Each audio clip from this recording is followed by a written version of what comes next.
So hello and welcome to day 22 of my Shocktober movie challenge review thing. My head is melting. I've no idea what I'm talking about. Here we go, day 22. My son has popped across to the park. He will probably be back before I finish, but I'm trying my best to get this fitted in. Honestly, it's a nightmare. So, this movie was requested by Netharol Seth. It's called A Dark Song, and it's something a little bit different. I think we could agree if we've all seen this one. So some details before I get into the synopsis of the movie. This one was written and directed by Liam Gavin, and stars, there's mainly just two stars the whole way through this one, and that's Catherine Walker and Steve Oram. Now Steve Oram was actually in the movie yesterday that I reviewed, The Canal. He played a policeman, so it's sort of a supportive role. It wasn't a main role, even though it was quite a, it was quite a weighty role. It wasn't one of the lead ones. And today there are only two main actors through the whole movie, and he is one of those two. So it follows a lady called Sophia, played by Catherine Walker. Did I get that right? Yeah, Catherine Walker. And she has lost her son. She has lost her son to a group of teenage occultists who have murdered him, and her biggest wish in life is to make contact with her son again, to speak to him, to see him all over again. She has tried everything, she has spoken to everybody. We don't get to see any of that. This is just the backstory that we find out later. And her last option is a washed up occultist by the name of Joseph Solomon. I'm going to check that I've got that right. Yes. He's got a bit of a drink problem. He comes on screen and he's a thoroughly unlikable character. There's no other way to put it. He's very rude, he's very abrasive, he's very abrupt, he's just downright ignorant. He agrees to take the case, and what they need to do, the ritual they need to follow to get what she wants, is actually going to take a year. She rents a isolated cottage in the middle of Wales, house, sorry, it's not a cottage, it's a big house, and they have to spend this year together completely in isolation. The whole house is surrounded in a massive amount of salt. They're not allowed to leave, and they have to follow very, very specific rituals, cleansing themselves of any negativity for that entire year.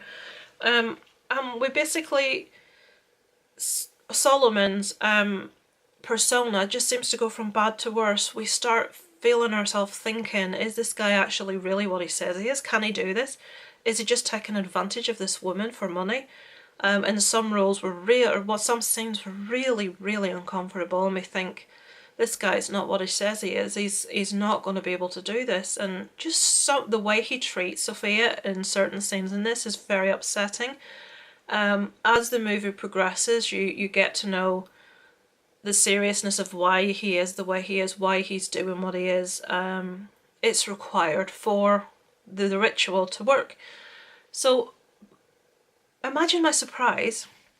This movie ends really weirdly. It's like a movie of two halves. Well, I'll say it's a movie of 3/4 and a quarter.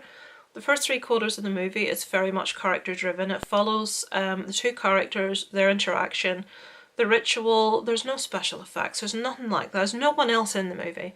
We're just following the character play between the two of them. I personally loved it. I like slow burns. I like getting to know the characters if I know it's going somewhere, and it did. The last quarter just like completely blew me out of the water. It was like, oh my god, this is just, where's this come from?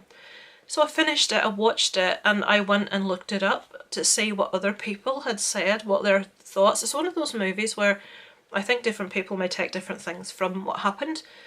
So I went and looked it up, and imagine my surprise to learn that the ritual that's performed in this movie is real. It's actually a real ritual, if you want to believe in those things. It's a real ritual. I've written down, because I'm never going to remember all this stuff. So it's a ritual taken from the book of Abramelin. Abramelin was a old like magician priestess from Egypt.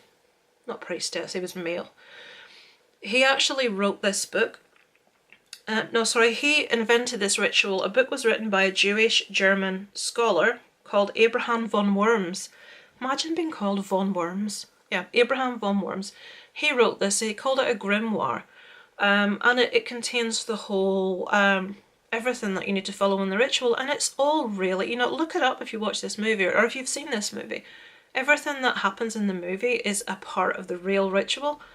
it makes you wonder, I wonder, did this work? You know, so that's actually real. That's taken from this, like, occultist type thing.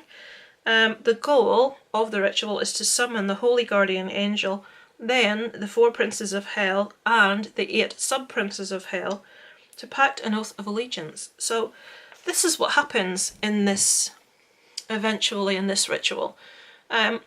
That's all really that I need to tell you, because that's quite a lot, and that's what we follow. I tell you most of that because if you do watch this, you'll wonder what the hell you're watching for the first half at least of the movie, because it's so slow. In saying that, I enjoyed that. I do like that aspect of getting to know the characters and being really unsure about the characters. But yeah, I just, you know, keep with it if you watch it. It is worth it in the end. Netharol Seth requested this. I have to ask if he's a fan of Steve Oram, the guy that was in this, who is awesome. His acting is incredible. He just, oh, you hate his guts. You really do. He's just such a loathsome creature in this. You do maybe change your mind in periods of this, and then you're back to thinking, oh, I was right in the first place. I'll leave it with you to sort of figure out what you feel in the end if you watch it. But I would thoroughly recommend it. I thoroughly enjoyed it. I have seen it before. I remembered most of it, but not all. So it was really nice to watch it again and sort of remind myself about it. So yeah, I will say you should be surprised if you watch it to see where it goes. So if I had to score this one, it would be I'm going to give it a 7 out of 10. Still a good solid score. It's not one that I would watch repeatedly. It's one that definitely deserves a watch, but it wouldn't be right up there with my favourites. So yeah, have you seen it? What did you think of it? If you have. If you haven't, does it sound like something that might appeal to you? Let me know in the comments. And as usual, a little list of my YouTube friends who are also tearing down this road of 31 days of October, who are all desperately longing for the end, who are all saying, I'm never doing this again. So yeah, there they are. Thanks as always for listening, folks. I know it's a bit of a chore with all of us at the moment doing this. And yeah, I will speak to you tomorrow with a movie called, this is the last of Netharol Seth's request. He requested 3. The last one is The Void, 2016 movie. There's a lot of movies called The Void. This is the 2016 one. And there's actually 2 from 2016 called The Void, I think. This is the one set in a hospital. So yeah, that's the one tomorrow. I shall go now and I have another video to record. I'll get that done and then it's tea time. Over and out from Lisa Loves.